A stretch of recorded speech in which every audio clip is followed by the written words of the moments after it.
بینەرانی خۆشەویستی تەلەڤیزیۆنی کۆمەڵام کاتتان باش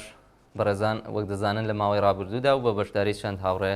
زنجیرە بەرنامەیەکمان بە بۆنەی نزیک بوونەوە لە 26 ڕێبەندان ڕۆژی کۆمەڵا پێشکەشتان کردەوە. لە درێژەی و بەرنامانەدا ئەمجارە داوامان لە هاوڕێ ئەحمەد ساڵحی ئەندامی کۆمیتەی ناوەندی کۆمەڵا کردووە کە بەشداری بەرنامەی تایبەتی ئەمڕۆمان بێت و درێژە بە بەرنامەکەمان بدەین. هیوادارم پێوەی عەزیزیش تاکوەتایی هاوڕێمان بن. هاوڕێ ئەحمەد بەخێر بێن بۆ ئەم بەرنامەیە. زۆر سپاس هاوڕێ تاڵب لە خدمەتتاندا. زۆر سپاس بۆ بەشداری لەم دیدارەدا. هاوڕێ ئەحمەد پێم خۆشە سەرەتا بۆ پرسیارەوە دەست پێ بکەین کە بفەرمووی هەلومەرجێکی کە کۆمەڵە تێدا پێکات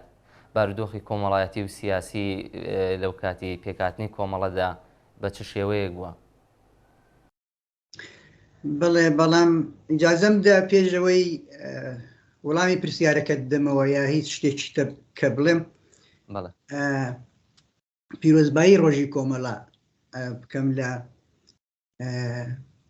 بەر لە هەموو کەس لە خانەوادەی سەربەرزی گیانبەخشکردووانی کۆمەڵە و درود و سڵاو بنێرم بۆ ئەو هاوڕێیانەی کە کۆمەڵایان گەیاندۆتە ئەو قۆناغە و لە پێناو ئامانجەکانیدا گیانیان بەخت کردووە. پیرۆزبایی بکەم و درود و سڵاویش بنێرم بۆ هاوڕێیانی زیندانی کە لەسەر هەر ئەو باوەڕانەی کۆمەڵە و هەر بۆ دنیای کە کۆمەڵە دەیهەوێ چوونە زیندان و ژێر ئەشکەنجە و ئازار. پیرۆزبایی بکەم لە هەموو هاوڕێیانی پێشمەرگەی کۆمەڵە کە هەر ئێستا بە دڵ و گیان خەریکن پارێزگاری دەکەن لەو دەستکەوتانە و لە هەموو خەڵکی تێکۆشەری کوردستان کە لە درێژەی ئەو هەموو ساڵانەدا پشتیوان و یارمەتی دەری کۆمەڵە بوون و لە ئێوەی ئازیز کە بەردەوام تەلاش دەکەن هاوڕێیانی تەلەڤیزیۆنی کۆمەڵە و هاوکاران و جەناویشت و هەروەها لە هەموو کۆمەڵەکان منزورم وایە هەر کەس خۆی بە کۆمەڵە دەزانێت. ئەو ڕۆژەی لێ پیرۆز بێ. لە جواب بە پرسیارەکەتدا هەلومەرجێک کە ئەو کات کۆمەڵە تێیدا پێک هاتووە حەقی خۆیەتی ئێوەش بڵێم کە ئێمە ئیفتخاری ئەوەمان بووە بەشێک لەو هاوڕێیانەی کە لە ژیان داماون بیان بینین و بۆمان بژێڕنەوە دەنا ئێمە شایدی عینی واقعەکە نەبووین بەڵام ئەوەی کە بیستومانە و ئێستاش ینی دوجار تەجربەمان کردووە وەزعیەتێکی تازە دێتە گۆڕێ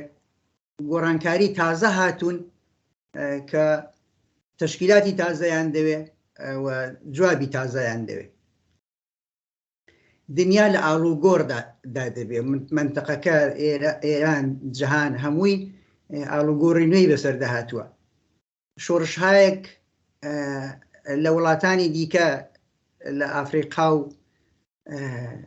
لە کووبا و لە چین و ئەوانە بەسەرکەوتن گەیشتون. لە خودی ئێران بۆی ئەو شۆڕشانە داوێنی نەگرێتەوە دەستیان داوەتە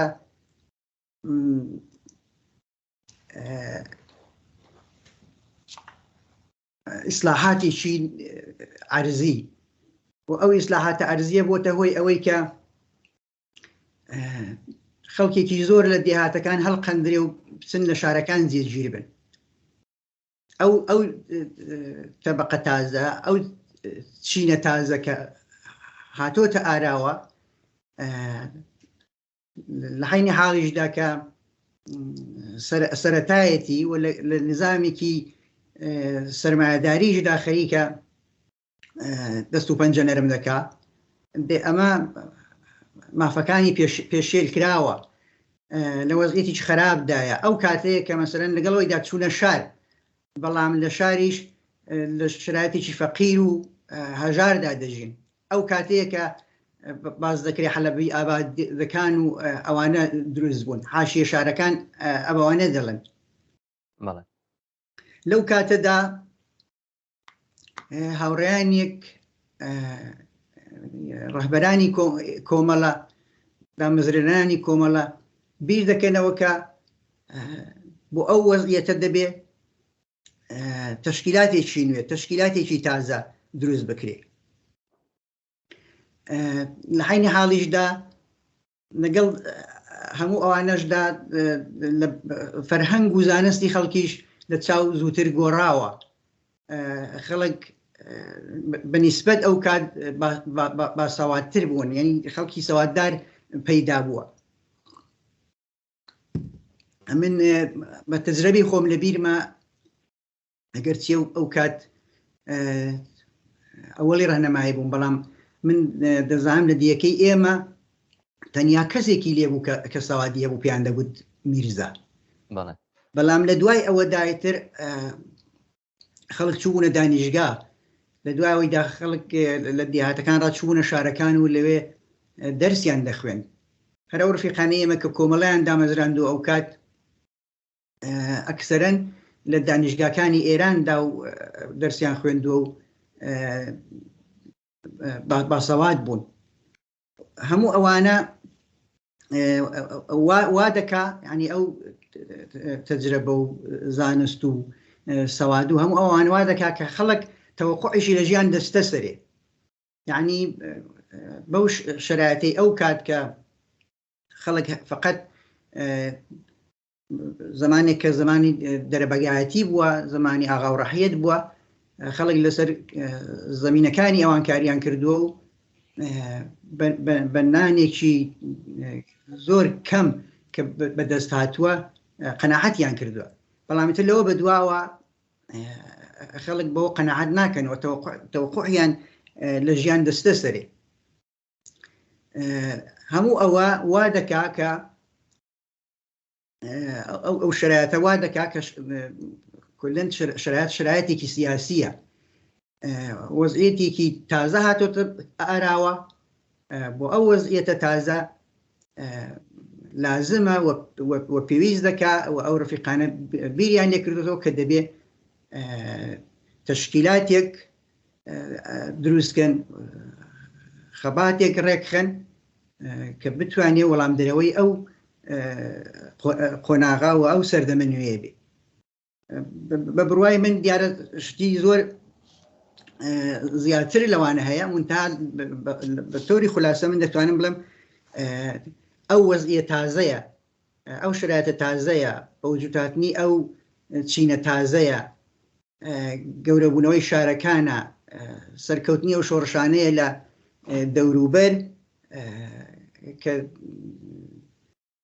وا دەکا وەڵامی تازەی پێ بدرێتەوە و جوابی تازە هەبێ بۆی بۆ دەرباسکردنی ئەو خەڵکە لەو شرایەتە دشوارەی کە ئەو کات تێیدا بوو و ئەوە هۆی ئەوە دەبێت کە دیارە جەریاناتی دیکەش هەبوون هێزی دیکەش هەبوون هەم لە کوردستان هەم لە سەراسەری ئێران بەڵام هەم بە باوەڕی ئەو ڕفیقانەی ئەو کات و هەم لە نەزەر ئێمەشەوە ئەوان نیانتوانیوە وەڵام دەرەوەی ئەو شرایەت و قۆناغە تازە بن و لەو شرایەتەدا کۆمەڵە بناغەڕێژی دەکرێت مەڵێکواتە خۆی کۆمەڵە لە کات و سەردەمێکە کەم گۆڕانکاریە تازانە دێنە پێشەوە لە کۆمەلگای ئێران ئەواتە لە ئەو دەورە ئاغاوەتیەوە و لەو سیستەمی ئاغاو دەرەبەگیە کە لە فێۆداڵیەوە هەیە بپەڕێتەوە بۆ مۆدرنیزەبوون بەڵام ئەوە هیچ کارێکی بۆ نەکراوە هیچ ڕێخستنێکی بۆ نەکراوە هیچ بڵین کۆمەلگا ئامادەگیەوەی نەبووەوە ئەمە زۆرێک ناکۆکی لە ناو خەڵکا لێکێتەوە زۆرێک ئەم کێشانای کێشە کۆمەڵایەتیانە ئەم کێشە سیاسیانە دێنێتە پێش ئەم حاشیە نشینی و پەراوێز نشینیانەکە باسان کرد و هەموو ئەمانە بێتەوەی کە کۆمەڵگا داخوازیەکانی فەرق بکات و داخوازی تازە بێتە پێشەوە کە تا ئێستا لەوە پێش ڕێکخراوەکانی تر بوو و ئەو فکرانی کە بوون ئەو جیهانبینیانی ترکە بوون ناتوانانی وڵات دەرەوەی ئەو داخوازیانە بن کە تازە بوون لە کۆمەلگای ئێرانەوە کۆمەڵەوە ڕێکخراوێکی ڕۆشنبیر کە هاتوێتە مەیانەوە بۆ فکرە تازانەوە بۆ وەڵامدانەوە بۆوانە بووە بە پرسیارێکی ترکە ئەگەر بڵم هاوڕێ ئەحمەد کۆمەڵە ماوەی زیاتر لە 9 ساڵ بە شێوەی نهێنی و بە بێوەی خۆی وەک ڕێکخراوێکی خاوەن ناسنامە ناساند بێت خەریکی کاری سیاسی و ڕێخستن بووە چ تایبەتمەندیەک وای کردووە ئەم دوای ئەوەی دەست دەکات بە کاری عەلەنی و خۆی بە جەماوەری خەڵک دەناسێنێ زۆر زوو جەماوەری دەبێتەوە. ئەویان زیاتر لە جسووری و بوێری و فداکاری هایەک ڕادێ کە خودی ئەو ڕفیقانە بوویانە. بێگومان دیارە ئەوان ئەگەرچی زۆر نەبوون، ئەگەرچی مەوداشیان زۆر نەبووە، بەڵام هەرەوە دەری دەخاکە شێلگیر بوون لە کاروبارەکانی خۆیاندا، بەتوانا بوون و وەڵامی معزەل و مشکلاتی ئەو کاتیان پێ بووە و بە هەموو هێزیشیانەوە کاریان کردووە و لە خۆیان مایاندانەوە بەڕاستی. ئەوان ڕفقایەک بوون کە خۆیان فدای ڕێباز و ئامانجەکەیان کردووە، دەست هەستاون لە هەر کوێ بوون، لە کارگا، لە کارخانە، لە ناوەندە سەنعەتیەکان، حتا لە دێهاتەکان بەکاری کارگەری و بەنایی و حتا دەستکەنە و دروێنە لەگەڵ خەڵکی کارێکیان کردووە کە خەڵک احتمادیان پێ بکە. لە حینی حاڵدا کە ئەو کە ئەویان کردووە کە خەڵکی احتمادیان پێ بکە، ئاگاهگەریشیان کردووە. نی خەڵکیان زۆریان هەوڵداوە بۆی خەڵک بە مافەکانی خۆیان ئاشناکەن، تیانگەێنن لە شرایەت و وەزعیەتێک کە هەیە، لە بارودۆخی سیاسی ئەو کات کە هەیە، لە فێریان کەن کە ئەو وەزعیەتی کێستی ئەوان تێیدان ئەوە بەبەرجیان نەبراوە هەتایە و دەبێت لەو شرایەت و وەزعیەتە دەربازیان بێت. وەختێک لە ساڵی 57 کاتێک کە کۆمەڵە خۆی عەلەنی دەکاتەوە و دەبینن خەڵک دەبینێ کە ئەو ڕەفیقانە ڕادەگەێن کە ئێمە کۆمەڵین، ئێستا هەر کامیان، کاک فواد، کاک حەمە حوسێن، دکتۆر جافەر، کاک سدیق، هەموو ڕەفیقانی کە لە ژیانیشدا ماون، هەموو کادرەکانی ئەو کاتی کۆمەڵە و دەڵێن کۆمەڵین، خەڵک ناتوانێ مەسەرەن چاولێکە ئەو دکتۆرەی کە بەدەمیانەوە بووە، بە خەمیانەوە بووە، وەخت و ناوەخت یارمەتی دەریان بووە، بە کۆڵە لە پلیکانەکانی بیمارستان بردونیە سەرێ، دێ ئەو فداکاریانیان نە لەبیر چۆتەوە و زۆر زوو توانیویانە احتماد بکەن و بڵێن مادام تۆ کۆمەڵی ئێمەش کۆمەڵین. ڕەفیقەکانی دیکە هەروەتر ئەو هەموو کارە گەورانەی کە باقی ڕەفیقەکانی دیکە ڕێکیان خستووە و سازمانیانداوە و یعنی بە حەمەلیش خەڵک شایدی عینی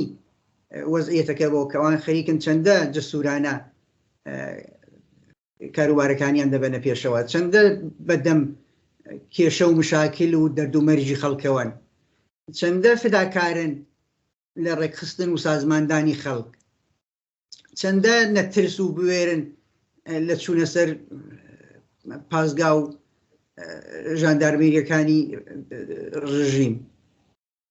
چەندە ڕەهنمودی باش و وانە بووە مەسەن فەرزکە ئەوان فقط بە خەڵک بڵێن وا بکەن و واوەڕۆن و واهڕۆن، وا مەکەن، وا بکەن، خۆیان پێش قەدەم بوون، خۆیان پێشڕەو بوون. ئەو جسووری و فەداکاریە و ئەو تەلاشەی بێوەقفەی کە ئەوان کردویانە حینی و حازریش بووە بە چاوبیندراوە خەڵک زۆر زوو احتماد دەکات و خەڵک دێتە نێو ئەو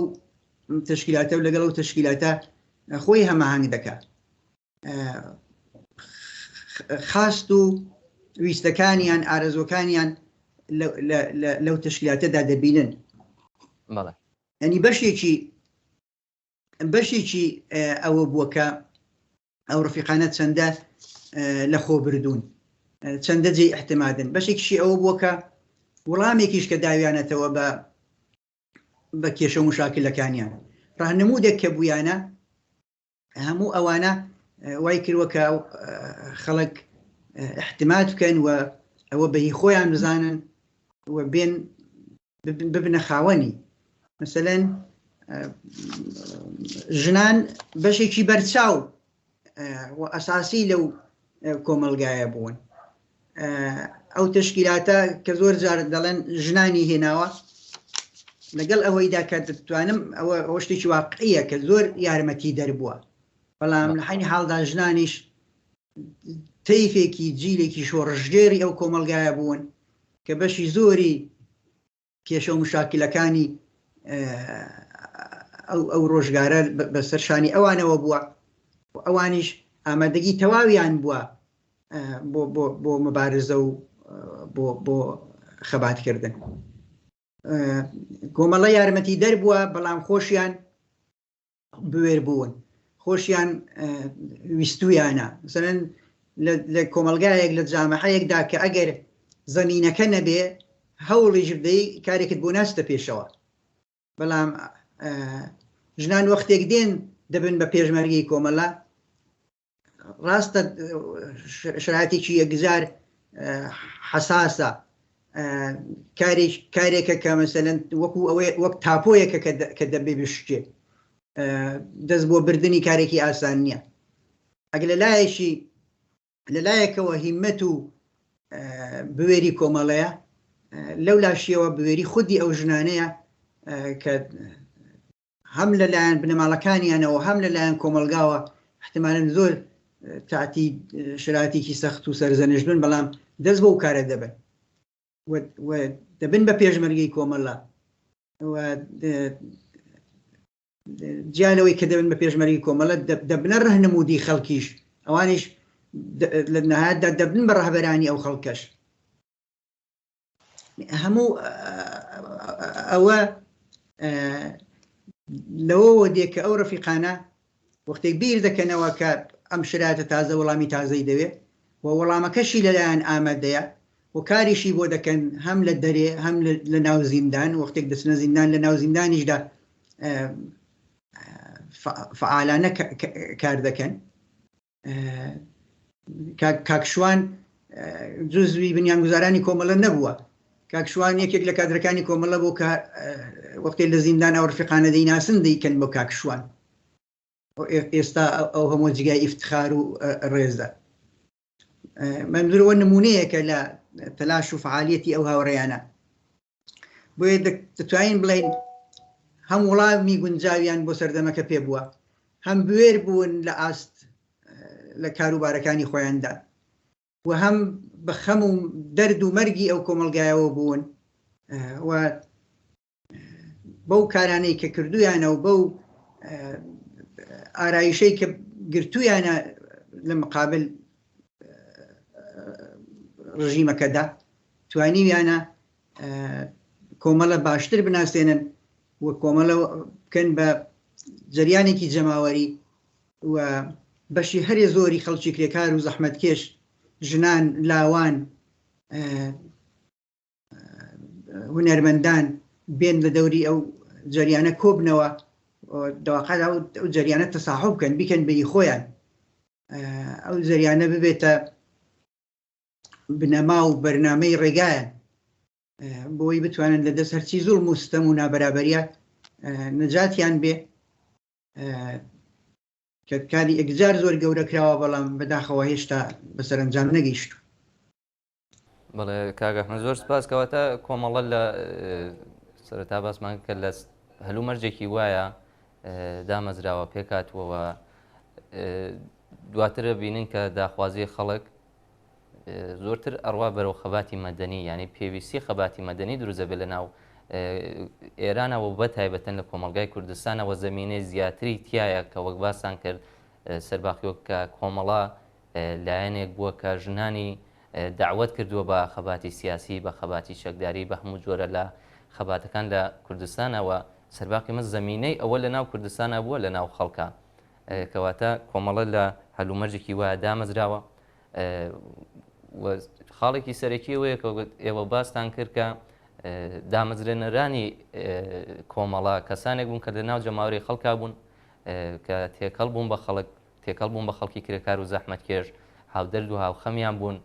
یاریدەری ژیانی ڕۆژانیان و کێشە و مشکلیان بوون وەختێک کۆمەڵا علەنیە بێتەوە دوای 9 ساڵ خەباتی نهێنی خەڵکانە کازانن کۆمەڵاوەیە زۆر زوو وەتوانێت جەماوەری ببێتەوە و هەموو خەڵک لە خۆی کۆ بکاتەوە ئەم جارە بۆ دەورێکی بڵین تازە لە خەبات ینی منمێ پرسم کە کۆمەڵا گەلێک گرنگی داوە بە خەباتی مەدەنی و کاری جەماوەری ئەو کارە جەماوەریە بەرچاوانە کامانن کە بە کۆمەڵەوە پێناساکرێن و بەرهەمی ڕێنمایی و کاری سیاسی کۆمەڵە بوون بە احتیمادەوە دەتوانم بڵێم چی کاری جەماوەری و تودەیی کراوە مۆرک و نەخشی کۆمەڵەی پێوە دیارە و کۆمەڵە بەسەرنجامی گەیاندووە کۆمەڵە جەریانێکی تودەیی بووە یعنی لەسەر ئەو بنەمایشی ئاوا هاتووە و هەر بۆیش پێی وا بووە کە لەو ڕێگایەوە دەتوانێت بە مافەکان دەست پەیدا بکرێت مثلەن یەکەم جار لە نەورۆزی خوێناوی شاری سنە لە ساڵی 58دا کە کۆمەڵە ڕێکی دەخا دوجار یەکێتی جوتیاران دروست دەکات یەکێتی جوتیاران دروست دەکات بۆ دفاع لە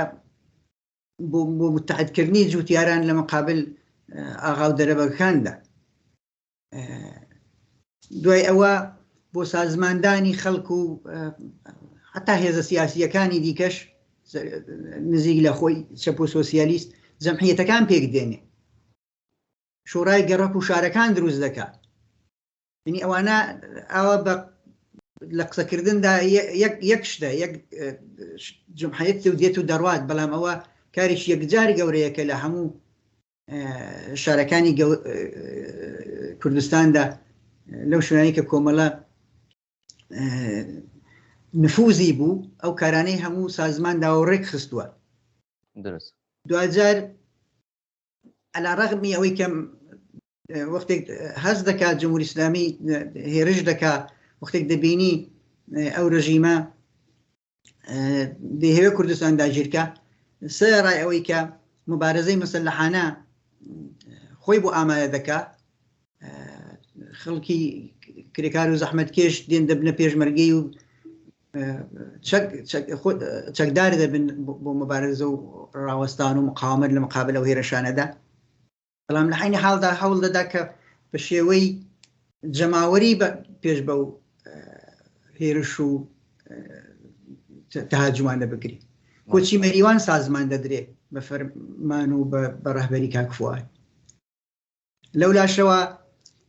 باقی شارەکانی کوردستان دێن بە کۆمەجی ئەو کۆچەوە بە یارمەتی ئەو کۆچەوە بۆ پشتیوانی لەو کۆچە ئەوانە هەموو شتی گەورن کە لەو کاتەدا سازمان دەدرێن کاری جەماوەری کە نووسراون و هەن و دیارن دوجار کۆمەڵان لەسەر ئەو پێگەیە لەسەر ئەوە کە ئەوە چەندە تەئسیراتیان بووە ئێستا هەر چەند ساڵ جارێک یا هەر ماوە لە مقابل جنایەتەکانی جمهوری ئیسلامیدا ئەومان گرتنە گشتیانە ڕێک دەخرێن کە لەسەر ئەمە کۆمەڵە تەڕاحی بووە کۆمەڵە بەنای ئەو نەوحە لە شۆڕشە بووە زۆر مخالفەتی کراوە زۆر کەس پێی وا بووە ئەمە ناکرێن هەو نییە ڕێگا چارە نییە بەڵام کەس نی ئێستا احتراف نەکا کە ئەمە جۆرێکی موفق و سەرکەوتوانەیە لە خەبات و مبارزە بە دژی جمهوری ئیسلامی. کۆمەڵە بانگەواز دەکاوە، خەڵکی هێزەکانی دیکەش پشتیوانی دەکەن، یا زۆر جار بە ئێستا وای لە هاتووە هەمویان هاتوونە سەر قەناعەتە کە ئەمە وەڵام دەرەوەیە. داوا لە خەڵک دەکەن کە نەچنە سەر کارمان بگرن، دوکان و بازار داخن، ئەوە وەڵام وەردەگرێتەوە. ئەوە بەشێک لەو نمونانەن، بەشێک لەو شتە جەماوەریانەن هەمیشە کۆمەڵە لەسەری حسابیان کردووە، جزوی بەرنامەی بووە و هەمووشیان لە کاتی خۆیدا وەڵام دەرەوە بوون و کارساز بوو. بەڵێ زۆر سپاس بە جەناب هاوڕێی ئەحمەد. پرسیارێکی تر ئەگەر بکەم باسکەین لە خەباتی نەتەوایەتی، واتە کۆمەڵە هەم خەباتکارێکی بواری خەباتی چینایەتیەوە، هەم لە بواری دابینبوونی مافەڕەوە و پێشێلکراوەکانی خەڵکی کووردا خەبات دەکات. دەم ڕێکخراوەیە چۆن توانیوێتی لە هەردوو بوارەکەدا دەوری کاریگەری ببێت و هەردوو جۆر لە خەباتی چینایەتی و نەتەوایەتی پێکەوە بەرەو پێش ببە؟ بەر لەوەی کۆمەڵە دروست بێ کێشەی نەتەوەیی بووە، حزبیشی بووە، حزبی دموکرات بووە کە لەو پێناوەدا مەبارزەی کردو و خەباتی کردو. بەڵام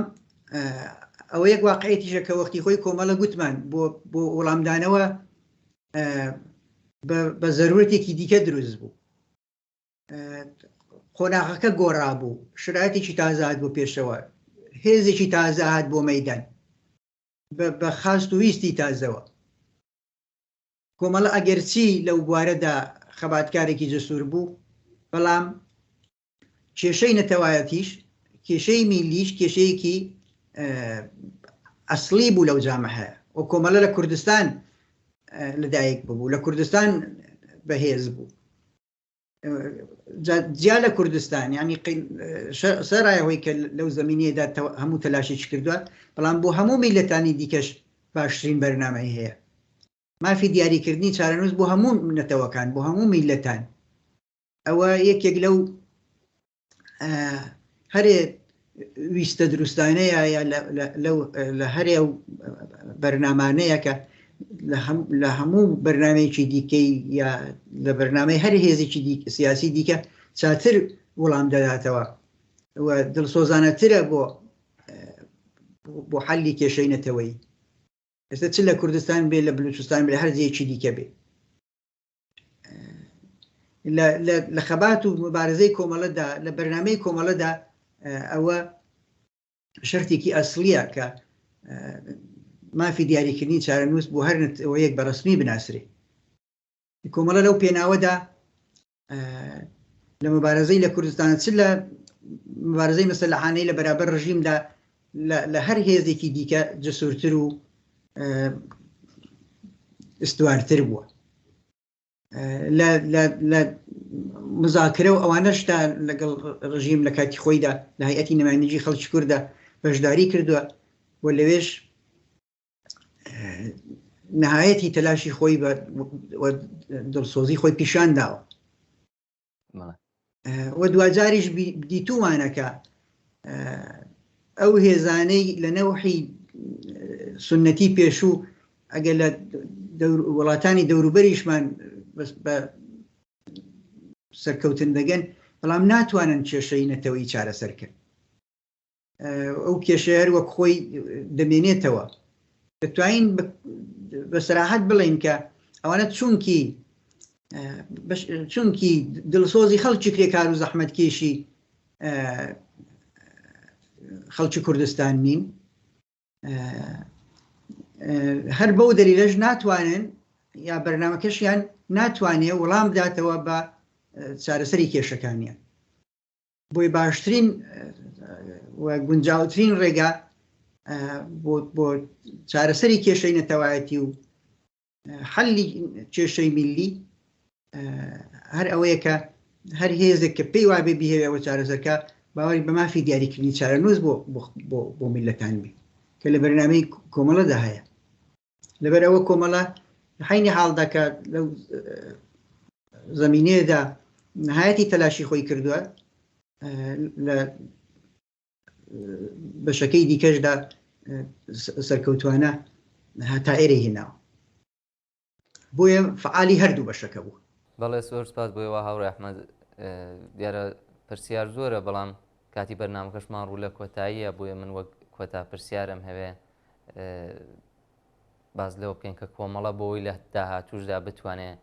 داینەمۆی حرەکەتی بەرینی جەماوەری بێت دەبێت چ بکات بەڕایەوە؟ کۆمەڵە پێی هەموو تەجربانەی خۆب ئەو هەموو تەجربە هەموو کەڵەکە کراوە و کەسب کراوە و لەسەرێک دانەراوە ئێستا سەرۆت و سامانێکی گەورەیە حەقی خۆیەتی و حتمما واژ دەکا کە ئەم تەجربەیە استفادە لێ بکەین چۆن هەتا ئێستا زۆر واقعبین و ڕاستگۆ بووین کەماکان تا ئەو دقەی کە هەین تا سەرێکەوین یا تا لە حەیاتدا هەین هەروە سادق و ڕازگۆ بین لەگەڵ خۆمان و لەگەڵ خەڵکەکەمان ئەوە ڕەمزێکی مهمە بۆ سەرکەوتن ئەو احتمادە لە جێی خۆی بمێنێ و احتمادە کەم نەبێتەوە نقطە قوتەکانمان بەهێزکەین نقطە زەحفەکانمان بەرتەرەف بکەین ستە لەوانەیە مەسەرەن ئەمە لە ڕۆژی کۆمەڵەدا یا زۆر کاتی دیکەشدا زۆرتر باسی نقطە قوتەکانمان دەکەین بەڵام بەو معنایە نییە کە زەحفیشمان نەبووە زۆر زەحفمان بووە بەڵام زۆر جاریش ئەو زەحفانە لیان فێر بووین و تەبدیلمان کردوون بە نقاتی قوت و دەبێ وا بکەین گەورەترین زەحفێک کە هەمانە ئێستا پەراکەندەگیمانە ئەوە یەکێک لەو زەحفانەیە کە ناکری احترافی پێ نەکەی وەختێک ئەو کۆمەڵە عەزیمە ئەو جەریانە جەماوەریە بەهێزە توانیوێتی ئەو کۆمەڵگایە ئاوا هیدایەت و ڕاهبەریکە ئەڵبەتە ئێستاش دەیکا هیچ گومان لەوەدا نییە بەڵام ئەوەش بەرچاوەکە بەداخەوە پەراکەندە بوون وەکو چۆن مەسەلەن ناتوانین بیشارینەوە کە وەختی خۆی ئەوە پەراکەندەگی جەریاناتی چەپ و سۆسیالیست بووە کە نەیهێشتووە شۆڕشی 57 بەسەرکەوتن بگات کە جەریانی ئیسلامی دێزاڵ دەبێ ئێستاش لە داهاتووشدا ئەگەر ئەو زەحفە بەرتەرەف نەبێ مشکلەکان یا کێشەکان دووبارە دەبنەوە لەبەر ئەوە یەکێک لە شەرتە گرینگەکانی بە نەزەری من بە نەزەری ئەحمەد ئەوەیە کە دەبێ هەوڵ بدەین کە هەرچی زیاتر وەکو لە ئەوڵەش داکتم پیرۆزبایی دەکەم لە هەرچی کۆمەڵەیە هەرچی خۆی بە کۆمەڵە دەزانێ لە کۆمەڵەدا جێی خۆی ببینێتەوە هەوڵ بدەین بۆ یەکخستنەوەی کۆمەڵە ئێستا پرۆژوبراون و لەوانەیە یەکێک ڕووی لەسەرێک جگایەک کردبێ کار نەخۆی بیهەیە و نەمەجای گەڕانەوە مابێ بەڵام هەمووی وانە هەمووی وانە مەسەڵەن من ڕەفیقایەکمان کە ئاخرین جار لە جیابوونەوە ناویشمانە تا ئێستا وەکو یەکە ئەگەر کەسێک بێ بە زەڕەبین دەبێ بزانێ یان نێوی کەسێک لە خوار نووسراوەیەکە و بینەجا دەزانێ ئەوە لەگەڵ هی ئێمەنیە هی ئەوانە یای ئەوانە و ئێمەنیە دێ ئەوە بۆچی ناکرێ مەسەن لەو زەمینەیەدا هەنگاو هەڵبگرین ئەوە ڕوو بە خۆمان نییە ڕوو بە ئەوانیشە ڕوو بە هەموو ئەو کەسانەیە کە بۆ کۆمەڵە دڵیان لێ دەدا و ئومیدوارن کە لە داهاتوودا لە ژێر بەرنامە و لە سایەی سیاستەکانی کۆمەڵەدا بەسەرکەوتن بگەن ڕزگاریان بێ بۆەوەی ئەوە بکەین دەبێت بەهێز بین بۆی بەهێز بین دەبێت گۆزەش بکەین بۆی بەهێز بین دەبێت تەلاش بکەین لەسەر هەر وردەکێشەیەکی چووکۆلە کە بۆمان دێتە پێشەوە ئازار ڕێگای لێک دوورکەوتنەوە نەگری نەبەر ئەوەی بڕای من یەکێک لەو شتانەیە کە یعنی لەو زمانەتانەیە لەو گەرانتیانەیە کە دەتوانێت کۆمەڵە بێنێتەوە سەر جێگای خۆی یا کۆمەڵە وەکو ئەو سیاستەی کە پێشوو ڕەچاوی کرد ڕەچاویکە و هەرەو جایگایی بێ خەڵکی کرێکار و زەحمەتکێش بەهی خۆی بزانن و لە دەوری کۆبنەوە زیاتر لە ئێستا و لە عینی حاڵیشدا خۆ دەبێ هەوڵ بدەین ینی بە تەجربەمان سابت دووە کە بتەنێ لە کوردستان هەر چەندیش بەهێز و بە نفوذ بین ئەوە ناتوانێت هەموو شتێک بێ ناتوانێت لە دەسەڵاتی سیاسی نزیکیمان کاتەوە ناتوانێت بەسەر کەوتن بگەین لەبەرەوە دەبێت هەوڵ بدەین لەگەڵ ینی خەباتی سەراسەریمان پەرە پێ بدەین لێکی گرێدەین تێکەڵاویکەین ئەوە چۆن دەکرێت خب دیارە بەرنامەکەمان ئەو مەجاالە هەیە و نامن لەو جایگایەدام کە بتوانم ڕێگا دیاریکەم و ڕێگا پیشاندەم بەڵام هەمووانەوە دەزانین کە لەو ڕێگایەوە نەبێ ناتوانین ئەو ڕژیمە هارە سەرکوتگەرە لە ناو ببین و ناتوانین خەڵکی کرێکار و زەحمەتکێش بەنان و نەوا بگەێنن ڕزگارێکی بۆیە هەم خۆمان بەهێزکەین و هەم خۆ ببوێرین لە چووکە لە بوونەوە لە لێک دوور بوونەوە پراکەندگی و هەم ئەو پراکەندگی کە ئێستا هەیە هەوڵ بدەین بۆ کۆکردنەوەی. بەڵێ زۆر سپاس بۆ بەڕێستان من پرسیارێکی ترم نەماوە لە کۆتاییدا ئەگەر خۆتان بە پێویستی بزانن ئاماژە بە شتێک بکەن و بفەرمونون. میش زۆر سپاسی ئێوە دەکەم و جارێکی دیکە پیرۆزبایی دەکەم لە هەموو دڵسۆزانی کۆمەڵە. زۆر سپاس بۆ بەڕێستان هاوڕێ ئەحمەد ساڵحی ئەندامی کۆمیتەی ناوەندی کۆمەڵا کە بەشدار بوون لە بەرنامەی تایبەتی ئەمڕۆماندا. زۆر سپاس.